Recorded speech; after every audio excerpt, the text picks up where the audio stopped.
According to an Environment Agency survey published in 2019, only 14% of England's rivers were in good health. While water companies and sewage releases get much of the blame, some farming practices are also severely damaging the UK's ailing waterways. Water running off land is often polluted with agricultural chemicals it's picked up along the way.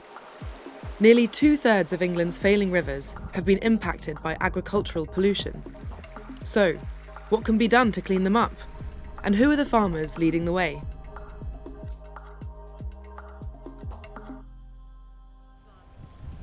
We're at Whitten Farms, which is on the Herefordshire-Welsh borders. Fantastic farm, beautiful place. Jo Hilditch is a fourth-generation poultry, fruit and mixed arable farmer. Her land is connected to the River Wye, despite being 10 miles away. You've got the tiny, tiny little capillaries that are all underneath the fields, like land drains. Then you've got the pieces like this. These are the small brooks that are the capillaries that then run down into the River Arrow, which is a bit further down east of here, and then eventually into the River Wye. You can see how the whole landscape completely links up together. Jo's farm is engaged in England's Countryside Stewardship Scheme, which subsidises good practices such as grass buffer zones between fields and watercourses. We need to be supported though for these things that we're doing, because obviously we're taking land out of production. Jo also has 22 chicken sheds on her farm that produce around 5.5 million chickens a year. The Wye Valley has become the centre of UK poultry production, with more than 1,000 intensive farms raising 20 million birds a year. But, according to campaigners, this has come at a cost. They claim that the River Wye is overloaded with phosphorus from farms. A key ingredient in many fertilisers and animal feeds, it can also lead to suffocating algae growth in rivers. On her farm, Jo is using technology to make sure the phosphates in her chicken manure don't enter the river system. Every 8 weeks on rotation, 180,000 birds are sent to be processed. We take all the chicken litter and we put it all in this store here. So in a year on the whole farm we would have 6,000 tonnes of chicken litter. Using a government loan of £3 million, Jo has installed 3 special burners that incinerate the chicken litter and heat the sheds. Before the burner was installed, 2,000 tonnes of chicken manure would have ended up on the land. Now, this is reduced down and sold onto other farms as fertiliser. We've got about 20 tonnes of really good ash, 14% phosphorus, which ends up going off to be granulated and put on farms in the east of the country, which really, really need phosphorus. This solution, although effective, has come at a cost. So to invest in the 3 chicken litter burners that I've got here at Whitten Farms, it has cost me about 3 million.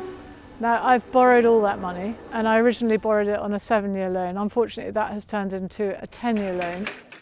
Consumer demand for cheap food means farmers' margins are tight, with little left over for investing in sustainable practices. There needs to be investment by the government in systems such as this, or by the consumer in paying a little bit more for the chicken. In 2023, the River Wye's health status was listed as unfavourable to declining, the lowest for a protected river. A few miles from Jo's farm, another farmer is using nature to try and reverse this trend. We've been sort of changing the way we farm over the past 5 or 6 years, trying to work with nature a bit more. Billy's part of a broad movement known as Regenerative Agriculture. It aims to restore soil health, reverse biodiversity loss, and increase agricultural productivity. We're trying to do away with the use of artificial fertilisers, pesticides, diesel, and machinery really. Billy uses winter cover crops in some of his fields to absorb water and retain soil health. We've had double our average rainfall in the past month. This cover crop has prevented all of that running off the field, taking with it our valuable topsoil and nutrients. New government subsidies for farmers using regenerative methods could reduce farm pollution getting into rivers. I feel doing things like this it's providing a massive public good. We're holding more water in our farmed landscape, preventing it rushing off the fields, down the ditches and into the rivers. Financing models between farmers and private companies might also be part of the solution. In Wiltshire, a partnership between Amazon Web Services, the River Arc Trust and local farmers has seen the introduction of a new wetland. It is beautiful here now, it really is. And when those trees grow up, it's going to be a very special place. David Lemon is part of Southern Streams, a collective of farmers committed to protecting the rare chalk rivers in the area. The idea is to stop all the pollution upstream from farming going downstream into the River Kennet, which is a very special river. Each cell in the wetland cleans the farm's runoff using different filtration plants. It was designed by Charlotte Hitchmo. Water gradually moves its way through the cells, by which time the nutrients and the sediment have all dropped out, and the water that comes out of this is clean and it's flowing really slowly. The water from the wetland eventually flows into the River Kennet, 7 miles away. We have well over 80% of the world's chalk streams just in this part of the world. The mineral content and rare conditions create unique ecosystems. Yet only 17% of England's chalk streams were in good health, according to the 2019 Environment Agency report. Over time, the water in the wetland and the river will be tested for the presence of agricultural chemicals that have proved so damaging. Some of the solution is to work in the river itself, but a lot of it is looking at how we manage the land and water around the river. As well as more wetlands, campaigners are also calling for improvements to sewage and water supply networks. It's all possible, but it can't be done by one person or one organisation. It's got to be a joint effort.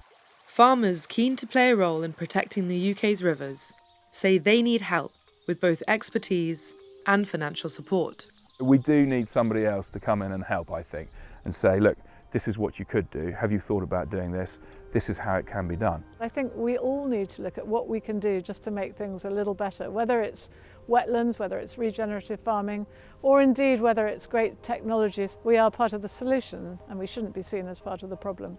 We could change the way we manage the land and have these amazing, beautiful spaces. It's a win for the wildlife, it's a win for the river,